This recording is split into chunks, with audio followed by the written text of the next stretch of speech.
जय हो भगवान भोलेनाथ की। जय हो जगत जननी माँ कामाख्या की। जय हो पूर्ण गुरु पंडित राधारमण जी की। जय हो पूर्ण गुरु करोली शंकर महादेव की। जय हो करोली शंकर महादेव धाम की। नमस्कार, मैं हूं अजीत सिंह और आप देख रहे हैं इंडिया न्यूज उत्तर प्रदेश उत्तराखंड पर हमारा शो महाकुंभ से महाधर्म संसद। हम ये शो इसलिए लाए हैं कि आप सनातन के बारे में जान सकें और सनातन में क्या हो रहा है उसके बारे में भी आप जान सकें, क्योंकि बहुत सारे लोग महाकुंभ नहीं आते हैं तो धर्म संसद के बारे में। धर्म संसद के कई सारे अर्थ होते हैं। हमने अपने इस शो का नाम इसीलिए महाकुंभ का महाधर्म संसद रखा क्योंकि हम गुरुओं से बात करेंगे, आचार्यों से बात करेंगे, उनसे बात करेंगे जिनसे लोग बात करना चाहते हैं, जिन्हें लोग सुनना चाहते हैं, जिन्हें लोग देखना चाहते हैं। आज हम एक ऐसे आचार्य, ऐसे गुरुवर से बात करेंगे जिनका नाम तो आप सब ने सुना होगा, जिनके पास दरबार लगता है और वो सब कुछ बता देते हैं। कई सारे लोग उस पर भी सवाल खड़े करते हैं, लेकिन हम सारे जवाब उन्हीं से लेंगे। हमारे साथ आज पूर्ण गुरु करौली शंकर महादेव जी महाराज हैं हमारे साथ, जिनका करौली दरबार लगता है, हरिद्वार में भी आश्रम है, कुंभ में भी बड़ा दरबार लगा हुआ है और पूर्ण गुरु के नाम से ये जाने जाते हैं क्योंकि इन्हें वो सब कुछ आता है जो एक गुरु को आना चाहिए। कंट्रोवर्सी सबके साथ होती है, इनके साथ भी है, लोगों के साथ भी एक दूसरे पर सवाल हमेशा होते हैं। आपका बहुत बहुत स्वागत है करौली सरकार जी हमारे इस कार्यक्रम में, धर्म संसद में इंडिया न्यूज के। सबसे पहला सवाल, जो ये गुरु की लड़ाई है, इसको आप किस तरह से देखते हैं? और चूंकि आप पूर्ण गुरु लिखते हैं और आपका एक बहुत बड़ा दरबार लगता है, देश दुनिया के लोग आते हैं, कि आपकी फैन फॉलोइंग है, तो जो पूर्ण गुरु है, एक बार इसके बारे में हमें बताइए। हाँ, पूर्ण गुरु का जो अर्थ है सीधा सीधा कि जहाँ कोई शेष नहीं है, कोई कमी शेष नहीं है, कुछ है नहीं, कमी नहीं, और अनुभव किया हुआ है और अनुभव करा सके, इतनी बात है। जो हर प्रकार के भार बंधन से मुक्त है, गुरुत्व से मुक्त है, तमाम प्रकार के जो अनर्गल विचार हैं, अनर्गल इच्छा विचार आशाएं, उनसे मुक्त है। अगर वो मुक्त है तो दूसरे को उससे मुक्त कर सकता है। अगर ये प्रमाण दे सकता है तो पूर्ण गुरु। लेकिन बहुत सारे लोग हैं वो अनुभव छोड़ के सब कुछ कराते हैं, अनुभव नहीं करा पाते। हाँ, उसी ओर बढ़ रहे हैं वो लोग धीरे धीरे। अनुभव कराने की ओर ही बढ़ने के लिए सबसे पहले अनुभव करना होता है। अगर हम अनुभव कर सकते हैं, कर पाए हैं, तभी हम दूसरे को अनुभव करा पाएंगे। यही व्यवस्था है। हम अनुभव कर नहीं पाए सत्य का, न्याय का, धर्म का, और दूसरों को अनुभव कराने की बात करें तो वो थोड़ा सा अटपटी है। बहुत सारे लोग गुरु के नाम का इस्तेमाल करते हैं और एक बड़ा औरा आडंबर रचते हैं। ऐसे लोग भी महाकुंभ में आते हैं। ऐसे लोगों के लिए करौली सरकार क्या कहेंगे? सबसे पहले इन सबकी तरफ जो आकर्षण होता है, नई पीढ़ी का होता है, एकदम यूथ का। एक ही बात कहना चाहेंगे, यूथ के साथ, यूथ की भरमार ज्यादा है, इस तरफ आकर्षण बहुत ज्यादा है। एक ही बात कहना चाहेंगे, अगर वाकई में आप सत्य की खोज में हैं, न्याय क्या है, धर्म क्या है, समझना चाहते हैं, तो इनकी लच्छेदार बातों में बिल्कुल भी नहीं आना है। जितनी बातें करेंगे, आप इनसे केवल प्रमाण मांग लीजिए कि आप जो बात हमसे कह रहे हो उसका प्रमाण क्या है। जैसे हम आपसे कहते हैं कि आप दरबार में आते हैं, आप दरबार से जुड़ते हैं, तो आपके अंदर से निगेटिविटी समाप्त हो जाती है, नकारात्मकता समाप्त हो जाती है। कोई नकारात्मकता नहीं आएगी, कोई गंदगी नहीं आएगी। आप सोच के करके देख सकते हो। जैसे आप यहाँ बैठे हैं, जितने लोग बैठे हैं, किसी में कोई नकारात्मकता है ही नहीं। स्वयं चेक करके देख सकते, कहीं से निगेटिव थॉट्स नहीं आ रहे हैं। ये प्रमाण है, कोई भी देख सकता है, आप स्वयं देख सकते हैं, नकारात्मकता नहीं आ सकती। आप तृतीय मठाधिपति हैं अपने इस पूरे आश्रम के। कैसे इस पूरी अपनी परंपरा को, वैदिक रीति रिवाज को, इसके विस्तार को, सनातन को कैसे आगे ले जा रहे हैं?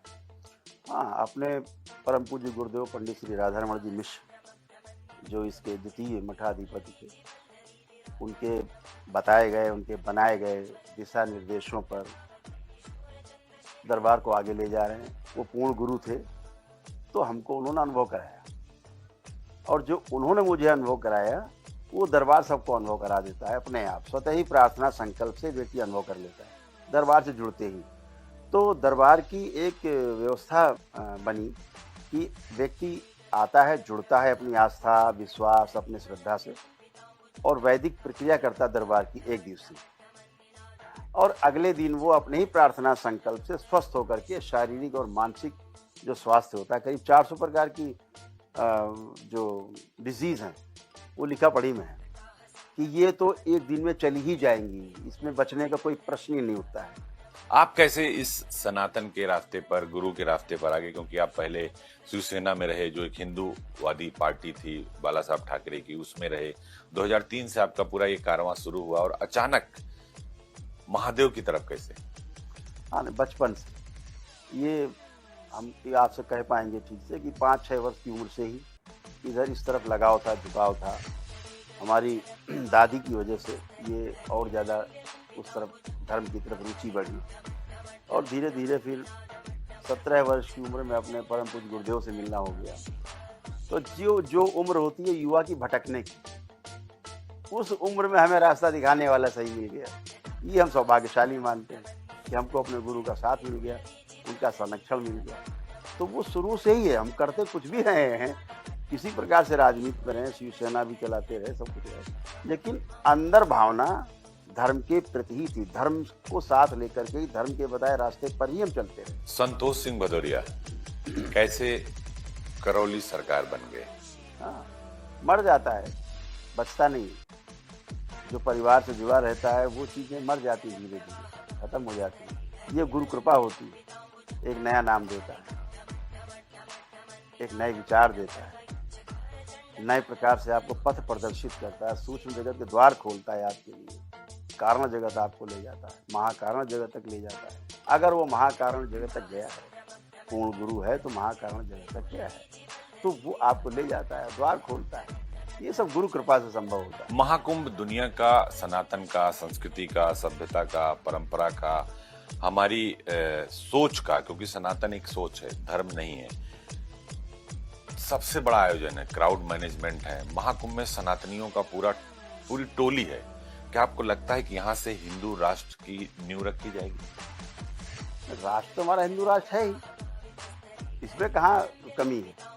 कोई नहीं कह सकता कि ये मुस्लिम राष्ट्र है, कि ये और कोई बौद्ध राष्ट्र है या अन्य कोई राष्ट्र है, क्रिश्चियन है ही हिंदू राष्ट्र तो है ही। मानसिक रूप से तो इसको स्वीकारे हुए हैं सब लोग, कागज पे आना बाकी। नहीं, अखिलेश जी कहते हैं कैसे मान लेंगे? नहीं, खाली अखिलेश जी के कहने से नहीं होगा ना, उनके कहने से क्या होगा, उससे बात नहीं बनेगी। विरोध करने वाले तो विरोध करते रहेंगे, वो चाहे अखिलेश जी के रूप में करें, चाहे किसी मौलाना के रूप में करें, उनका काम विरोध करना है। अखिलेश जी ने कल जो कैबिनेट बैठक हुई थी तो उस पर उन्होंने सवाल खड़ा कर दिया कि इस जगह पर योगी आदित्यनाथ को कैबिनेट नहीं करनी चाहिए और वो इसको पॉलिटिकल रूप दे रहे हैं महाकुंभ को। नहीं, बिल्कुल पॉलिटिकल नहीं है। 1% भी कोई यहाँ पॉलिटिकल, ना तो बैनर लगे, ना किसी के झंडे लगे हैं, ना किसी के भी नहीं लगे। और पॉलिटिकल उनको किसने रोका आने से? उनको किसने मना किया आने से? वो भी आ सकते हैं, उससे बड़ा अपना दल बल लेके आ सकते हैं। अगर यहाँ महाराज जी ने अपनी कैबिनेट की बैठक की है तो जनता के प्रतिनिधि हैं। इतनी बड़ी जनता जहाँ एक साथ इकट्ठी करोड़ों के रूप में, उनके बीच में अगर वो जनता के की जो समस्याएं हैं उनके बीच में बैठ करके विचार विमर्श कर रहे हैं, तो इससे ज़्यादा शुभ बात हो क्या सकती है? तो सबसे अच्छी बात है। लेकिन अखिलेश यादव ने लगातार ट्वीट पर ट्वीट कर डाले कि उनकी जो है मन को जो है गंगा जी में पवित्र कर हो जाए, उनका मन ठीक हो जाए और वो धर्म के काम में व्यवधान डालें। बहुत सारी बातें कैबिनेट को लेकर उन्होंने लिख दी और कहा कि यहाँ नहीं होना चाहिए, और खुद नहाने नहीं आ रहे, खुद राम मंदिर नहीं जा रहे हैं। और बेचारे अपनी चर्चा कर रहे होंगे, वो मन गंदा है, मैला है, क्या है, आदमी अपने में देख लेता है तो दूसरे की बात करता है। तो हमें तो लगता नहीं, जो व्यवस्था जिस महाकुंभ में है, पूर्ण महाकुंभ में, ना तो पहले कहीं देखी गई, ना आगे मुझे लगता है कि अगर ये योगी जी नहीं होंगे, अब जो जाग रहा है सोने का आप नाटक करें, उसे कैसे जगाया जाए? नहीं, वो जनेऊ तो पहनते हैं, जाके हरिद्वार में नहाते हैं, लेकिन राम मंदिर नहीं जाते। महाकुंभ में त्रिवेणी में डुबकी लगाने में उन्हें समस्या है। उन्हें पता नहीं है, सब आकर के यही मिल रहा है, सब कुछ एक ही जैसा है। वो त्रिवेणी में नहाए, चाहे हरिद्वार में नहाए, चाहे गंगोत्री में नहा लें, चाहे और आगे चले जाए, बनारस घाट पे चले जाएं। देखिए, धार्मिक हैं वो, बस केवल छुपा रहे हैं राजनीतिक वोटों की उसमें, और कुछ नहीं मुझे लगता है इसके अलावा। क्योंकि वो धार्मिक हैं, क्योंकि चाहे घर में कोई कार्यक्रम हो तो हवन होते हैं, चाहे भूमि पूजन हो तो हवन होगा, शिलान्यास होगा तो हवन होगा, चाहे अपने घर परिवार में कोई 13वीं बरसी हो तो हवन होगा, तमाम प्रकार के अनुष्ठान होंगे, करते ही हैं। लेकिन धार्मिक आयोजनों का हिस्सा नहीं बनते वो। देखिए अयोध्या में प्राण प्रतिष्ठा हुआ राम मंदिर का, तो वहां पर नहीं गए। प्रयागराज महाकुंभ में इतना बड़ा कार्यक्रम चल रहा, सनातन का सबसे बड़ा मानव संगम यहाँ पर लगा हुआ है। वो कहते हैं कि महाकुंभ में किसी को बुलाना नहीं चाहिए, क्यों न्योता दे रही सरकार? मैंने तो देखा है, टीवी चैनल पे न्यूज़ देखी है, जब उनके पिताश्री की जो अंत्येष्टि हुई उसके पश्चात वो विसर्जन करने के लिए गए वो बनारस में, और उन्होंने विसर्जन किया जाके, पूरी उन्होंने व्यवस्था को अपनाया धर्म की जो है, उसे कैसे नकार सकते हैं? फिर तो ये कहा जाए कि भाई फिर आप वहाँ क्यों जा रहे हैं? तो आप ये मानते हैं कि ये सब धार्मिक है, ये सब राजनीति? हाँ, राजनीति का मामला है, कुछ नहीं। उनको डर है चाहते कि तो वो भी है कि हिंदू राष्ट्र बन जाए, वो भी तो हिंदू है, वो भी चाहते हैं हिंदू राष्ट्र बन क्यों जाए। नहीं, क्यों नहीं, हम लोग अंदर तक समझते हैं। आप तो बहुत कुछ जान लेते हैं, बहुत कुछ समझ लेते हैं। आपके ऊपर भी बहुत सारे लोग सवाल खड़ा करते हैं कि जो आप दरबार में बताते हैं वो एक प्रपंच है, तो उस प्रपंच पर कैसे पंच करेंगे? बहुत सारे लोग सवाल खड़ा करते हैं। नहीं, अब समस्या उनकी है ये कि समझ नहीं पा रहे हैं, हमारी समस्या तो है नहीं। मैं तो हाथ में संतरा लिए हूँ, भैया संतरा है, आप कह रहे हैं गेंद है, तो आप आइए, संतरे को छीलिए, खा के देखिए संतरा है कि गेंद है।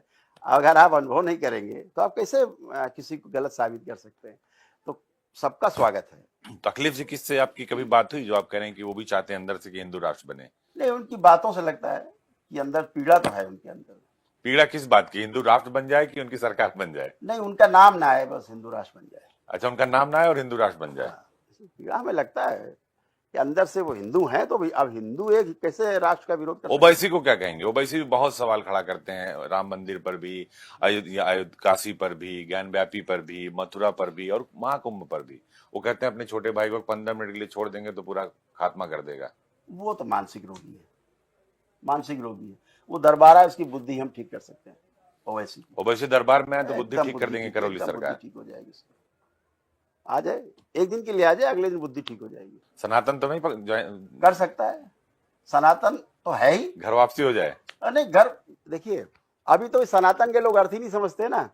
ये चाहे पहाड़ हो, चाहे पर्वत हो, नदी हो, झरने हो, समुद्र हो, हवा है, पानी है, सनातनी तो सदा से था, है और सदा रहेगा। इससे बच के बाहर कहाँ जा सकते हैं? तो आप सबका सदुपयोग कर रहे हो, फिर आप कहोगे सनातनी नहीं है, ऐसा कैसे? सनातनी का अर्थ है कि जो प्राकृतिक व्यवस्था है उसमें हम जी रहे हैं, उसको हम स्वीकार रहे हैं।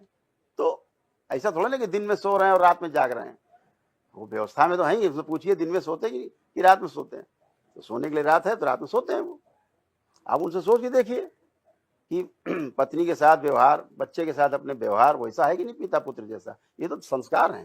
यानी करौली सरकार ये कह रहे हैं कि ओवैसी जो बोल रहे हैं, अगर वो आपके दरबार में आ जाए तो 24 घंटे में शुद्धि हो जाएगी, शुद्धि हो जाएगी उनकी, गंदे विचार खत्म हो जाएगी, नकारात्मकता खत्म हो जाएगी, और क्या, घर वापसी जैसा हो जाएगा। अरे घर वापसी जैसे, घर से बाहर कहाँ जाएंगे, हिंदुस्तान से बाहर कहाँ जाएंगे? हिंदुस्तान में रह के हिंदुस्तान के खिलाफ की बात तो करते हैं। वही तो कह रहे हैं, ये शुद्धि हो जाएगी तो फिर नहीं बोलेंगे वो। एक सवाल, राहुल गांधी, प्रियंका गांधी कह रहे हैं कि हम फरवरी में आएंगे, महाकुंभ में स्नान करेंगे। अखिलेश यादव कह रहे हैं नहीं जाना चाहिए। तो यूपी में जो ये दो लड़कों की जोड़ी थी, लोकसभा चुनाव में थी, आपने इसके पहले भी देखा, तो इन दो लड़कों की जोड़ी में कुछ दरार आ गई है। एक कह रहे हैं आएंगे, एक कह रहे हैं नहीं आएंगे। हाथरस भी इसके पहले वो चले गए थे।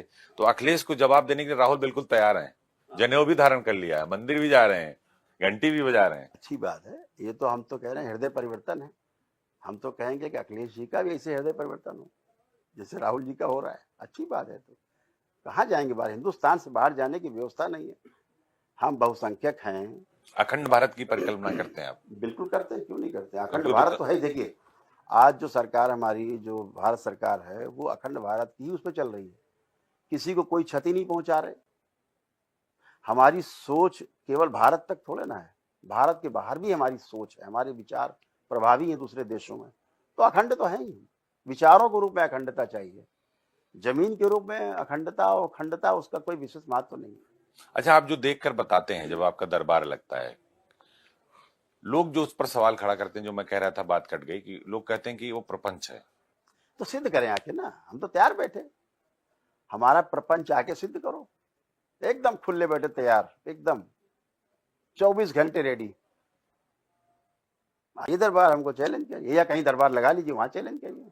आप लगा लीजिए दरबार, आप इकट्ठे करिए 150 लोग, 100, 200, 500 लोग, फिर देखिए प्रपंच है कि वो पंच है। हाँ पंच है, वो समझ में आ जाएगा सबको। इसका मतलब प्रपंच को पंच और पंच पे टंच। हाँ बिल्कुल एकदम, ये क्योंकि महामंच है, इसीलिए बात हम कह पा रहे हैं ठीक से कि अनुभव करना चाहिए।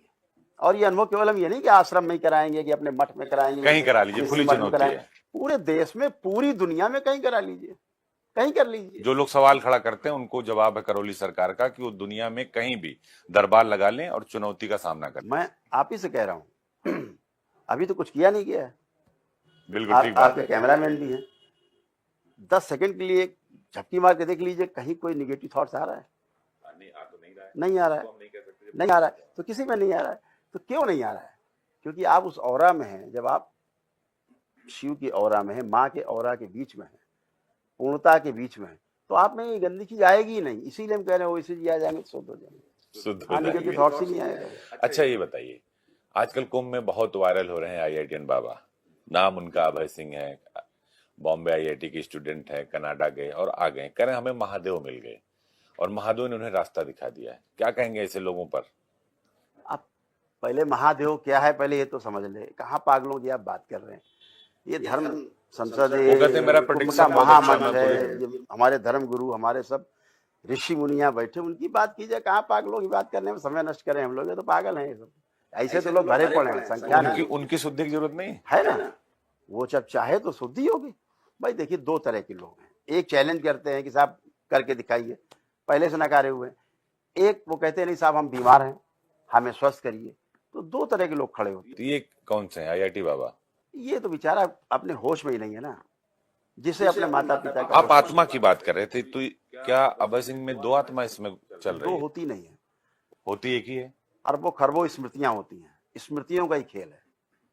वो स्मृति कह लीजिए, कुछ भी कह लीजिए, जब तक पितृ मुक्ति नहीं होती तब तक इसी प्रकार से। वो तो अपने पिता को कहता है कि वो हिरण्यकश्यप हाँ है। तो इसीलिए ना, तो वो जो मैं सर्वनाश पिता की करूंगा। बात कर रहा वो लड़का ही नहीं बेचारा। वो कहता है कि माता पिता सिर्फ जो है भगवान गणेश के महादेव और पार्वती थे, बाकी किसी के माता पिता में शिव और पार्वती नहीं इसीलिए देख मैंने सकते। कहा अगर ये बच्चा मॉडल बनेगा आज के नवयुवकों का, तो क्या किसी माता पिता को ये स्वीकार है कि धर्म हमें ये रास्ता दिखाए कि इस तरह के बच्चे जो पागल हो गए हैं, कुंठित हो गए हैं, फेल हो गए हैं, क्या छोड़ के आया है? ये इतनी बातें कर रहे हैं कि हम ये छोड़ आए, लोग महिमा मंडित कर रहे हैं, छोड़ा है। क्या छोड़ा है? खाई क्या तो छोड़ा है? अगर छोड़ आए होते तो पिता को चांडाल या हिरण्यकश्यप नहीं बोलते और खुद को प्रहलाद नहीं बोलते। तो छोड़ा क्या है? कुछ भी तो नहीं छोड़ा था। क्या तो छोड़ा इन्होंने? छोड़ के आए। तो यहाँ इतने ऋषि मुनि संत बैठे, महात्मा बैठे, धर्म गुरु बैठे, इनके बीच में जाइए, आप पूछिए कि क्या क्या छोड़ के आए। लोग अरबों खरबों की संपत्ति छोड़ के आए। तो किस संत बने, यहाँ संत है, किस माया जाल में फंस वो गया? छोड़ के आई। इसने क्या छोड़ा है? ये तो माया जाल में फंसा ही हुआ है, गंदगी में फंसा हुआ है। इसको धर्म गुरुओं की आवश्यकता है। इनको शरण में जाना चाहिए, संघ में जाना चाहिए, अखाड़ों इसके में पहले जाना भी वो चाहिए। किसी अखाड़े में गए थे, किसी संत के यहाँ गए थे, वहां से फिर ये सन्यास की तरफ आ गए, कह रहे हैं कि हम वहां गए थे और हमें ज्ञान मिल गया, महादेव मिल गया, रास्ता दिखा दिया उन्होंने। वो उसके अंदर गंदगी आई है, जो एक ठगी वासुदेव है उनके चक्कर में। बात कर रहे हैं। हाँ, वहां से गंदगी ज्यादा चिपटी। तो क्या कर दिया सदगुरु जी ने? कुछ नहीं, कुछ है ही नहीं, स्वच्छता नहीं है। नवयुवकों को संदेश गलत है। तो क्या संदेश देना चाहते हैं आप सदगुरु जी को, जिनके ऊपर आप ये कह रहे हैं कि अभय सिंह जैसे लोगों को गुमराह कर दिया? ये गुमराह आदमी इसलिए हो रहा है कि संदेश स्पष्ट नहीं है। आप राष्ट्र निर्माण में कहां से आप सहयोग कर रहे हैं? राष्ट्र के निर्माण का कोई प्रमाण दीजिए। केवल पौधा लगा देने से, साफ नारा लगा देने से साफ सफाई का, उससे कुछ होने वाला नहीं है। प्रमाण तो देना पड़ेगा ना। आप कैसा प्रमाण चाहते हैं करौली सरकार? हाँ? कैसा प्रमाण आप चाहते हैं सदगुरु जी? वो जो गए हैं, देखिए ना, प्रमाण बैठा है आपके सामने, IIT बाबा है ना प्रमाण। वो खुद बताता हम वहां गए थे। तो मैं ये कहता हूं कि प्रमाण ये प्रस्तुत करें कि इसको वहीं बुलाएं अपने यहाँ और सारी क्रियाएं कराएं और इसको इस संकट से मुक्ति दिलाएं इस बच्चे को। हाँ, क्योंकि उसके पिता आए थे, रो रहे थे, ढूंढ रहे थे, मिल नहीं और पा वो रहे। नहीं कर पाए।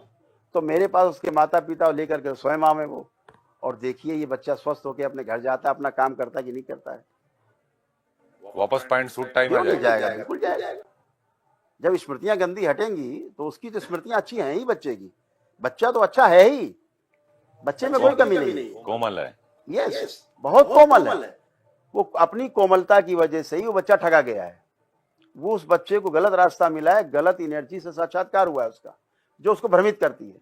या बहुत से ऐसे लोग होते हैं जिनको लगता है कि हमें साक्षात्कार हो गया, ये इल्यूजन है, गलत एनर्जी से जुड़ के। अभी मैं कल का ही वीडियो देख लीजिए, लाइव में मैं देख कर रहा था, एक बच्चा था, उसने तमाम जाने क्या किया, जब तब ठग सब करके, और इन्हीं के यहाँ गया था, सदगुरु जी के यहाँ, और लड़का पागल हो गया। अभी कल ही स्वस्थ हुआ है, आप देखिए वीडियो उठा के, कल का वीडियो है, अभी कल ही वो स्वस्थ हुआ है। मर रहा था, पागल हो गया था वो भी। मैंने कहा तुम्हारा नंबर था बाबा बनने का कुंभ में, तो बच्चा परेशान था। अब वो बच्चा स्वस्थ होके गया एक ही दिन में, क्योंकि उसके अंदर उत्कंठा थी कि हम स्वस्थ हो जाएं। उसने जान लिया था कि मैं फंस गया हूं। कुंभ में एक धर्म संसद चल रही है, हमारे शो का भी नाम हमने रखा है कि महाकुंभ की महाधर्म संसद। आप जैसे श्रेष्ठ लोगों से बातचीत कर रहे हैं, एक धर्म संसद देवकीनंदन ठाकुर भी कर रहे हैं। हालांकि उससे सरकार का कोई नाता नहीं है, सरकार ने उसे अपना हाथ खींच लिया। उस धर्म संसद के पीछे आप क्या देखते हैं? क्या वो राष्ट्र निर्माण की नींव को आगे बढ़ा रहा है? क्या हिंदू राष्ट्र को लेकर आगे बढ़ रहे हैं, या फिर उसके पीछे कोई पॉलिटिकल बैकग्राउंड है? मैंने आपसे भी कहा ना कि ये सब अधिकार उसी को हैं जो धर्म को समझता हो। धर्म है क्या? धर्म एक व्यवस्था है, और अगर व्यवस्था को उन्होंने समझा होगा तो वो धर्म संसद चला रहे हैं, लोग उसमें जाएंगे भी, अपनी बात कहेंगे। मेरे अनुसार जो कुंभ का जो महामंच है, इसमें अपनी बात आदमी रखे कि व्यवस्था क्या, क्या समाधान आपके पास है। आप केवल संकट की बात कर रहे हैं, धर्म संसद है या धर्म संकट है, इसको स्पष्ट करें। यानी देवकीनंदन ठाकुर धर्म संसद नहीं, धर्म संकट कर रहे हैं। धर्म संकट होगा तभी तो धर्म संसद बुलाई जा रही है कि धर्म संकट दूर कैसे हो, इसीलिए धर्म संसद होगी। तो कौन सा धर्म है वो? सनातन वाला धर्म है, सन्यासी वाला धर्म है, कि सियासत वाला धर्म? ना, अलग अलग नहीं होता ये सब एक ही है, सनातन है। सनातन में सब समाहित है। मेरा कहने का ये आशय है, मेरा कहने का इतना ये निवेदन मेरा ये है कि आप समाधान प्रस्तुत करिए, प्रश्न नहीं। प्रश्न तो अभी 10 साल का बच्चा खड़ा कर देगा। हमें समाधान के साथ अपनी आलोचना करनी चाहिए।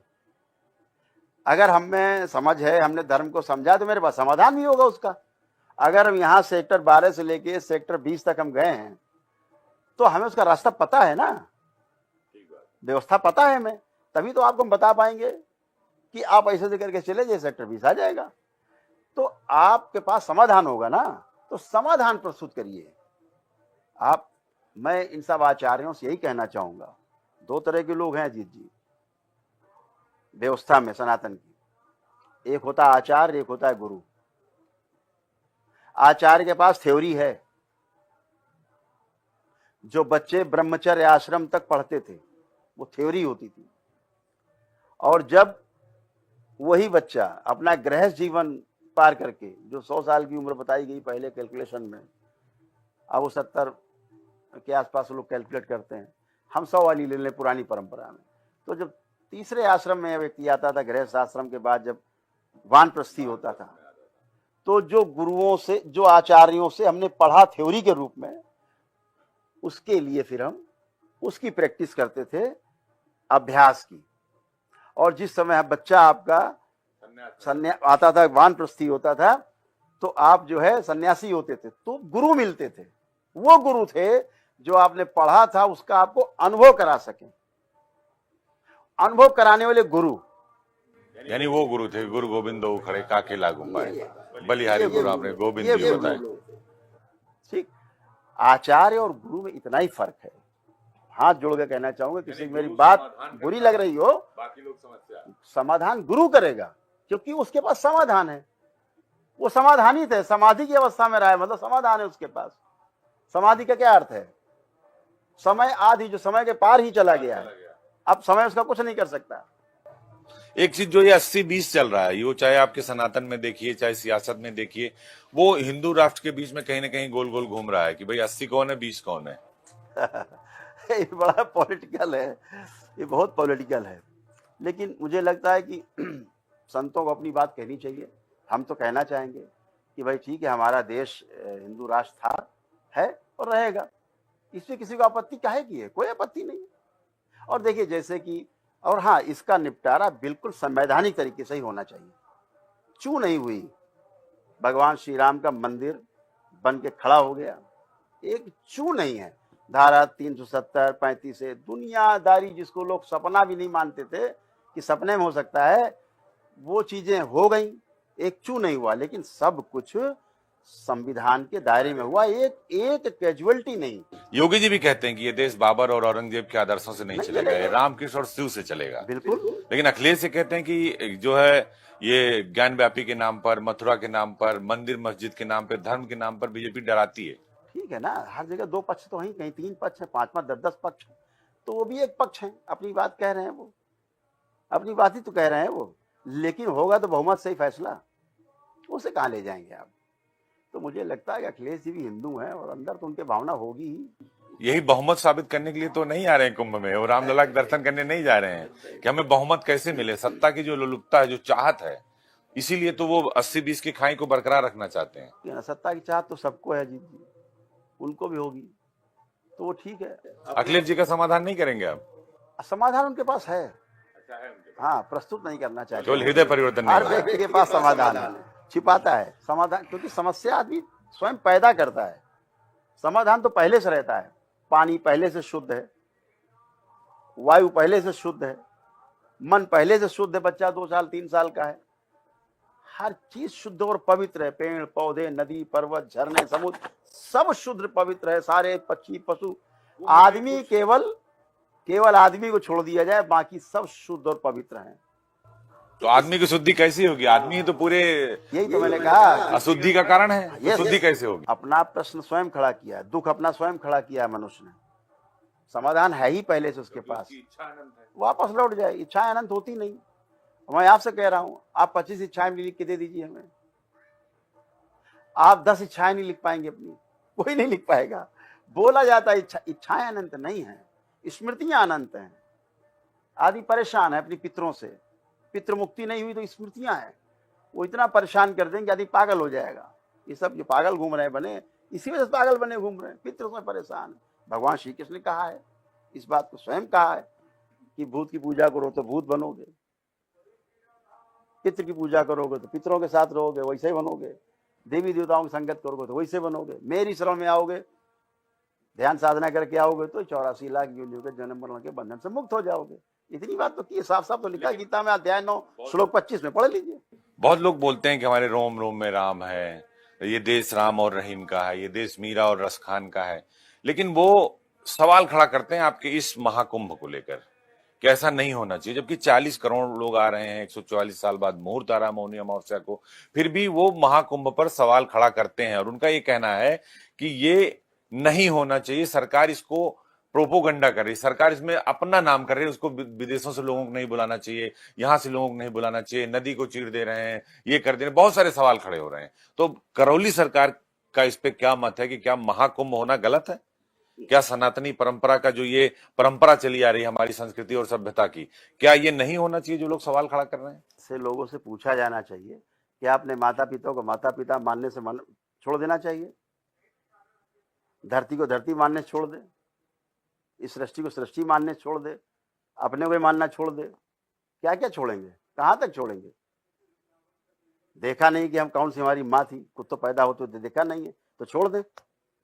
ऐसे लोगों को मानसिक दिवालियापन है। ये इस देश की परंपरा रही है, और आज से नहीं, लाखों वर्षों से परंपरा रही है, युगों युगों से कुंभ की, महाकुंभ की, पूर्ण कुंभ की परंपरा रही है। आप उस परंपरा पे प्रश्न उठाते हैं तो आपने ठीक से समझा नहीं है। केवल कोई किसी को चीरता फाड़ता नहीं है, और सृष्टि में किसी भी वस्तु का कोई क्षय नहीं होता है, कभी भी लगता है क्षय हो रहा है। आप संतरा खा के छिलका फेंक दीजिए, अगले दिन जाइए देखिए छिलका जहां पड़ा हो, या तो गाय खाई गई होगी, या वहां पड़े पड़े सड़ गल जाएगा, जीव जंतु खाएंगे, छोटे छोटे छोटा छोटा बांट के धरती मिला देंगे, वापस फिर धरती में पौष्टिकता आ जाएगी, कुछ नष्ट नहीं होता है। जो सवाल, लोगों के सवाल का जवाब आप देते हैं, समाधान कहेंगे उसको आपकी भाषा में, तो उसके लिए कौन सी विधि अपनाते हैं? हालांकि आपकी क्या विधि है आप बताएंगे, तो वो कैसे आप करते हैं? मैं इंडिया न्यूज के दर्शक भी जानना चाहेंगे, आपके इस इंटरव्यू को जब देखेंगे या देख रहे होंगे, तो कैसे उस समाधान को आप करते हैं? जो लोग प्रश्न लेकर आए, क्योंकि सबके पास प्रश्न है, समाधान किसी के पास नहीं है। और समाधान और शुद्धि ये दोनों कैसे करते हैं करौली सरकार? समाधान में शुद्धि छिपी हुई है अपने आप, या शुद्धि करके समाधान तक पहुंच जाएं, दोनों रास्ते हैं। दरबार में जिस व्यक्ति को सनातन धर्म के प्रति आस्था है, विश्वास है, श्रद्धा है, वही व्यक्ति आता है। लोग कहते हैं कि आप पहले ही उसका जवाब लिखे रहते हैं जो लोग सवाल लेके आते हैं। बिल्कुल लिखा रहता है, उसमें क्या, इससे क्या फर्क पड़ता है? ये तो बहुत छोटी चीजें हैं। ये तो बच्चे सब बैठे हमारे दरबार में, आप सैकड़ों बच्चे सब आपका लिख देंगे अभी 2 मिनट में। ये तो बहुत छोटी बात है। डायग्नोसिस मशीनें पूरे देश में बहुत लगी हैं, चिकित्सा कितने लोग कर पा रहे हैं? आपने भी कुछ चिकित्सा जो है केरल से सीखी थी, जो उसके बारे में कुछ बताइए। जो आयुर्वेदिक पद्धति है। आयुर्वेदिक पद्धति तो एकदम इस भारतवर्ष की संपदा है। आयुर्वेद का एक भाग उपवेद है वेदों का एक उपवेद है, तो इसकी तो सर्वविदित है। एक ही समस्या आयुर्वेद में रह गई है, अष्टांग योग है, सप्तांग योग पे चल रहा है। जो गृह चिकित्सा नाम का भाग है वो बच्चों को पढ़ाया लिखाया नहीं जा रहा, कोर्स से बाहर है। कई सारे इलाज आप दूर कर देते हैं, एंजाइटी हो, बैक पेन हो, सर्वाइकल हो, कैसे करते हैं? अभी हम किसी से सुन रहे थे को आए थे, उनकी उंगली नहीं सीधी हो रही, तो आपने बंद किया और सीधी कर दिया। वो तो आपके संकल्प से होता है। आपके अंदर संकल्प है कि मेरा ऐसा ही हो जाए, ये तो संकल्प है ना। बिल्कुल। तो आप केवल प्रेयर करते हैं सही ऊर्जा से जुड़ के, प्रेयर स्वीकार हो जाती है, आपका संकल्प पूरा हो जाता है, आप स्वस्थ हो जाते हैं। यही तो विधि है कि आप आते हैं दरबार, वैदिक प्रक्रिया ब्राह्मण देवता कराते हैं आपको, स्वयं करते हैं आप, और उसके पश्चात अपनी और स्वयं प्रार्थना और संकल्प से पूरा का पूरा परिवार एक साथ खड़े होकर स्वस्थ होता है। आपने अपने दोनों बेटों का नाम लव कुश रखा है, भगवान राम के बेटों के नाम पर, और एक बहुत बड़ा आश्रम बनाया बिल्कुल शहर जैसा। तो क्या सोचकर नाम लव कुश रखा था और फिर उसी नाम पर आपने आश्रम बनाया? वो हमारे गुरुदेव ने नाम दिए थे ये, कि तुम्हारे 2 पुत्र होंगे, एक का नाम लव रखना है, एक का कुश। पहले ही बता दिया था, इसलिए आप भी सबको बता दे रहे हैं। तो गुरु से सीखा ज्ञान है जो आप लोगों को दे। बगैर गुरु के हो नहीं सकता कुछ। गुरु बगैर पूर्ण गुरु के वो आप में रूपांतरित ही नहीं होगा गुरु। बहुत सारे लोग आचार्य, महामंडलेश्वर क्या क्या अपनी टाइटल दे रहे हैं, लेकिन वो गुरु नहीं हो पा रहे हैं, वो पूर्ण गुरु नहीं हो पा रहे हैं। उसके पीछे की वजह क्या है? बहुत सारे संत ऐसे भी हैं जब वो गद्दी पर बैठे हैं तो उन्हें लात मार दिया जाता है, पीछे चले जाते हैं, उन्होंने अपने गुरु के साथ अन्याय किया है। हाँ ठीक है, वो उसी भाव से आए होंगे। हम लोग तो अपने गुरुदेव के बगैर जो है एक श्वास नहीं ले सकते, अपनी माँ के बगैर एक श्वास नहीं ले सकते।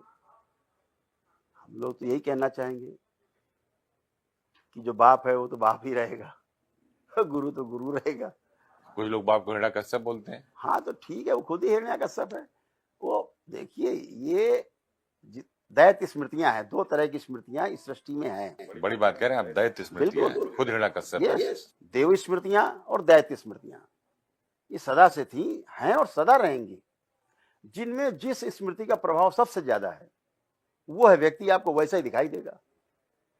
अगर आपसे हम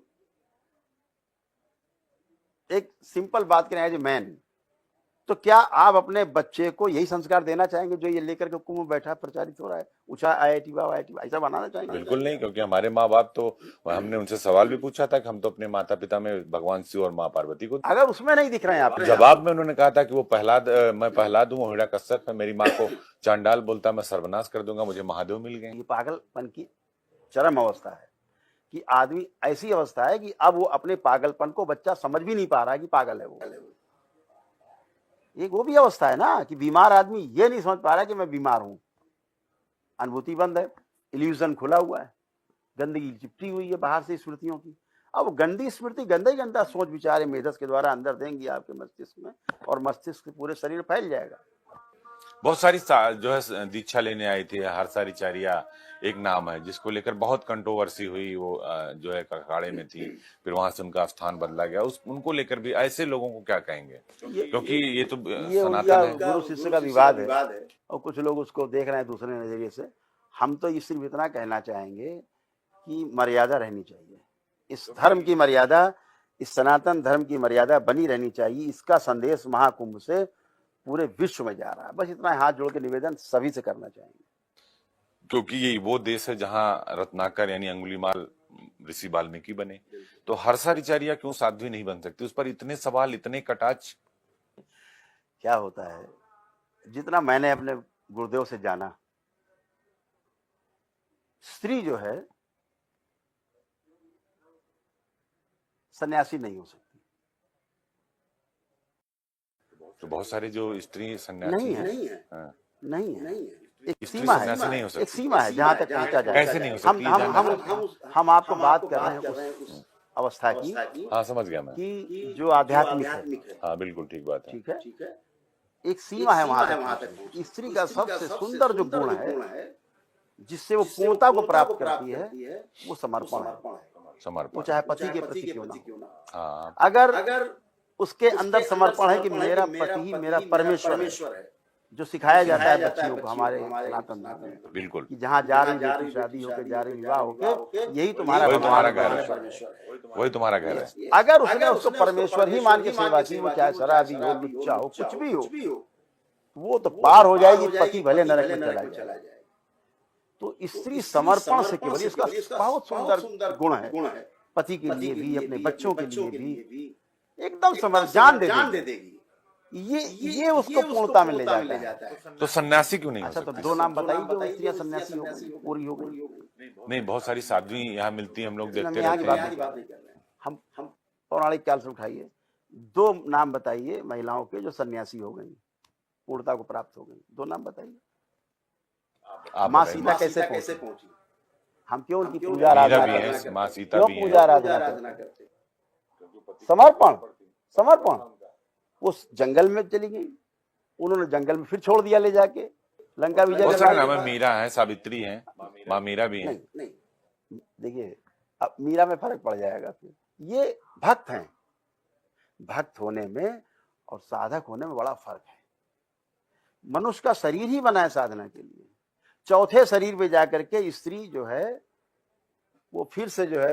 ये बात तो हर्षा भी कह रही थी कि उनके गुरु ने कहा कि अभी आप दीक्षा लीजिए, सन्यास का वक्त नहीं है वो आपका। सही कह रहे हैं, बिल्कुल सही कह रहे हैं। एक समय आएगा, देखिए गुरु के प्रति समर्पण होगा। अच्छा, स्त्री अगर सन्यासी बनना चाहे तो कैसे बन सकती ऐसे ही बन सकती है जैसे बनी। समर्पण होना चाहिए गुरु के प्रति समर्पण होना चाहिए, पूरा समर्पण से ही वो पार होगी। मेरा कहने का अर्थ ये है, साधना से वो नहीं जाएगी पार, वो समर्पण से जाएगी। साधना यानी से स्त्री साधना स्त्री जो है समर्पण से सन्यासी बन सकती है। गुरु और पुरुष साधना से। पूर्ण समर्पण, वो उसके पास सबसे बड़ा हथियार है। गुरु को पिता के रूप में देखेगी, गुरु को भाई के रूप में देखेगी, गुरु को बेटे के रूप में भी देख सकती है, सारे अधिकार प्राप्त है उसको। लेकिन वही उसका समर्पण तुलसीदास जी महाराज की तरह, जैसे उन्होंने अपनी पत्नी को गुरु मान लिया था, तो वो पूरा कर देगी। देखो वो हमारी माँ है, वो जगत जननी है, वो शक्ति और आराध्या है हमारी, और हम वहीं से पैदा हैं हम सभी। तो सरस्वती पर, त्रिवेणी पर इतने सवाल क्यों हैं? ज्ञान नहीं है। ज्ञान नहीं है। ऐसे लोगों को ज्ञान कैसे आएगा? आए शामिल हो जाए, दरबार की प्रक्रिया करें। हर चीज का एक ही उपाय है, समाधान। खराब दरबार हट जाए, अच्छी तो पहले से मौजूद है। हर आदमी सुखी रहना चाहता है, 100%। हर व्यक्ति, मैं सुखी रहना चाहता हूं तो आप भी सुखी रहना चाहते, पूरा संसार सुखी रहना चाहता है। ये सार्वभौमिक सिद्धांत है, सार्वभौमिक सत्य है। अब दूसरा स्टेप आता है, कैसे? वहां फेल हो गया। कैसे? वहां अब यहां पर आवश्यकता गुरुओं की है, पहले आचार्यों की है, फिर गुरुओं के प्रवचन करते हैं, पहले सुने ध्यान से, आगे समय आए तो गुरुओं के शरण में जाए तो पार हो सकता है। मेरा कहने का आशय इतना है कि बगैर समझे, बगैर अनुभव करे नहीं बोलना चाहिए, बचना चाहिए। दरबार तो अनुभव करा देता है, कर लीजिए। वैश्विक मंच पर हिंदुस्तान की तरफ पूरी दुनिया देख रही, तीसरी आर्थिक शक्ति के तौर पर उभर रही है। प्रयागराज की जो भीड़ है महाकुंभ की, वो दुनिया का तीसरा देश, अगर भारत चीन को छोड़ दिए तो सबसे बड़ी आबादी प्रयागराज कुंभ में आ रही है। वैश्विक स्तर पर भारत का जो नाम हो रहा है, उससे भी सियासतदानों को बड़ा चुभ रहा है। उनको लगता है कि कुंभ का प्रचार विदेशों में क्यों हो रहा है, और विदेशों से लोग कुंभ में क्यों आ रहे हैं, क्यों सनातन बढ़ रहा है? नहीं, प्रश्न ही गलत है, उनका प्रश्न गलत है। और वो जो जलन हो रही वो तो स्वाभाविक है। ये स्वाभाविक है। उनको पॉलिटिकल माइलेज नहीं मिल रहा है, बीजेपी को मिल रहा है, तो लगता है कि योगी आदित्यनाथ को पॉलिटिकल माइलेज मिल रहा है, अखिलेश यादव या राहुल गांधी को नहीं मिल रहा है, ओवैसी को नहीं मिल रहा है, इसलिए सवाल खड़ा। देखिए, बहुतायत में हिंदू समाज है, कोई बात करता नहीं था, इतनी गंभीरता से बात करता नहीं था, चीजों को लागू नहीं करता था। एक भय बना हुआ था, वातावरण था कि अगर हम केवल हिंदू हिंदू करेंगे तो हमारी सरकार नहीं बनेगी। करके दिखा दिया।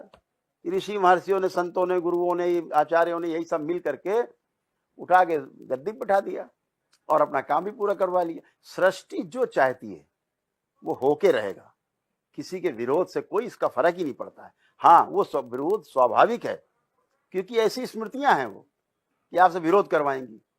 जितना विरोध होगा, चीजें सत्य की और न्याय की, धर्म की खोज उतना तेजी से आगे तो बढ़ेगी। अखिलेश जी स्मृतियों से बंधे हुए हैं कि उनको ज्ञान व्यापी दिख रहा है, उनको बाबरी मस्जिद दिख रहा है, उनको जो है मथुरा का ईदगाह दिख रहा है, उनको कृष्ण जन्मभूमि नहीं दिख रहा, उनको राम मंदिर नहीं दिख रहा, उनको महादेव नहीं दिख रहे काशी विश्वनाथ में, खाली अखिलेश महाकुंभ में त्रिवेणी खाली नहीं दिख रहे। अखिलेश जी ने, ये तो हर सनातन का जो एक पॉलिटिकल चश्मे से देख रहे हैं, सबकी यही समस्या है।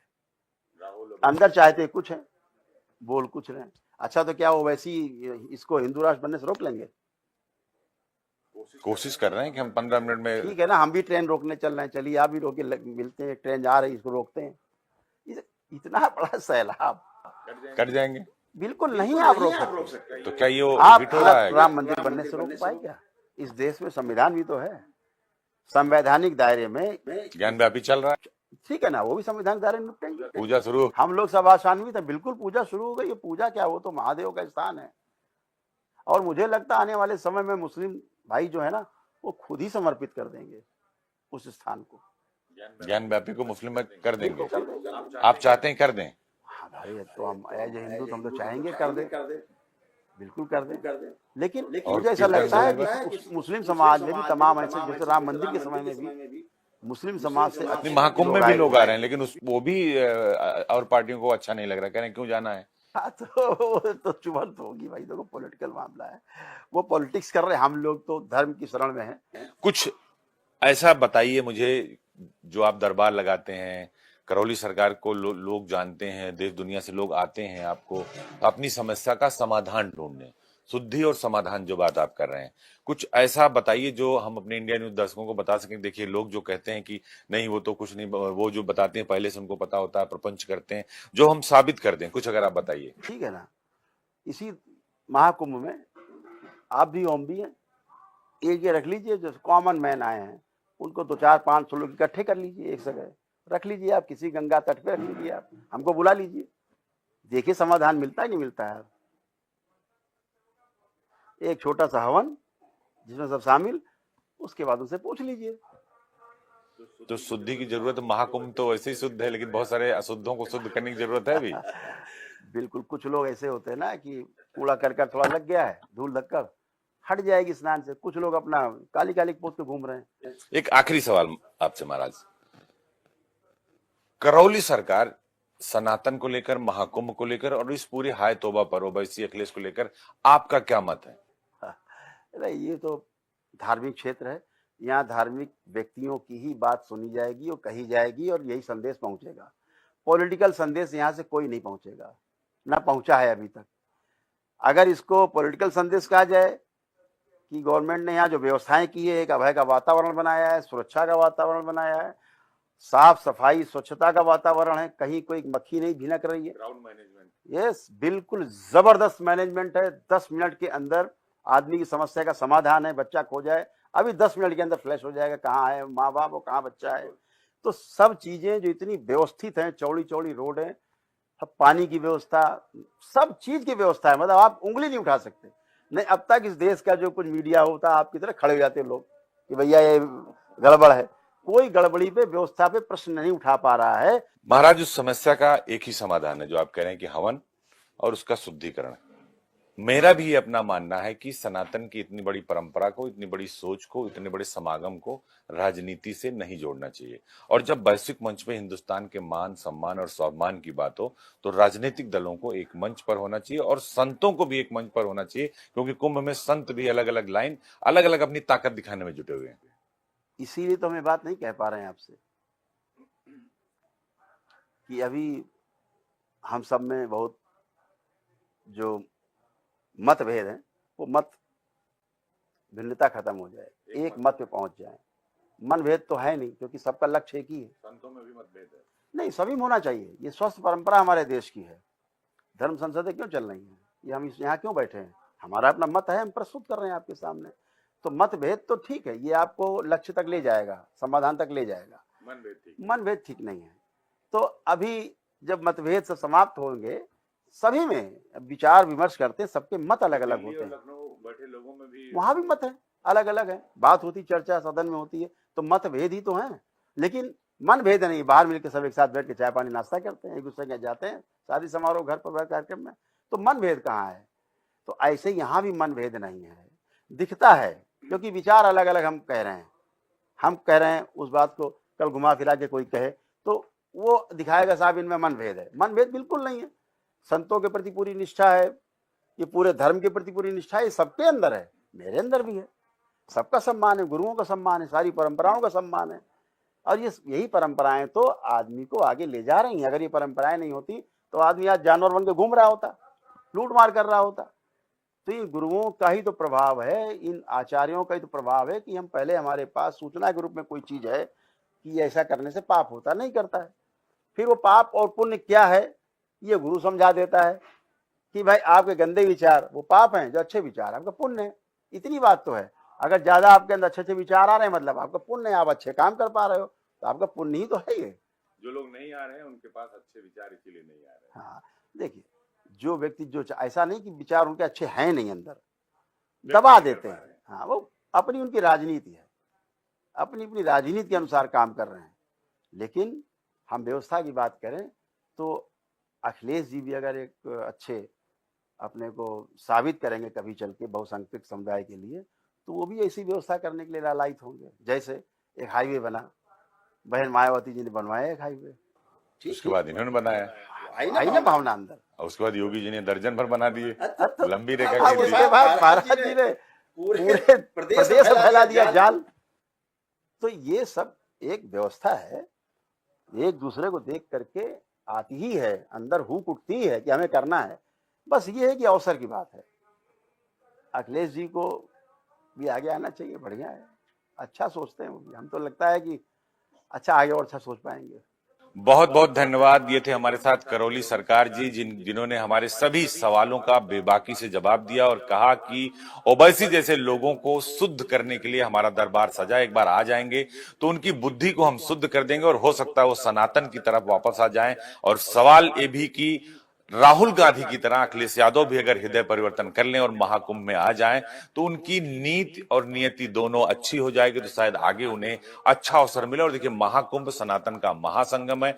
इसका जो विरोध करेंगे वो स्मृतियां हैं, जो असुरी स्मृतियां हैं, जो उनको घेरे हुए हैं। IIT बाबा पर भी उन्होंने बड़े सवाल खड़े किए, कहा कि जो अपने पिता को हिरण्यकश्यप कह सकता है वो अपनी आत्मा में नहीं है, वो उसकी स्मृतियों ने, उसकी राक्षसी स्मृतियों ने उसे जकड़ रखा। वो जिस गुरु के पास गया था वहां से उसे गुरु ज्ञान नहीं मिला, इसीलिए वो जगह जगह भटक रहा है। हर्षा रिचारिया जैसे मॉडल पर जो साध्वी बनने की राह पर हैं, उन पर भी उन्होंने बेबाकी से जवाब दिया और कहा कि स्त्री कभी सन्यासी नहीं बन सकती, वो दीक्षा ले सकती है। अगर उसे कुछ बनना है तो वो समर्पण भाव रखे मां सीता की तरह।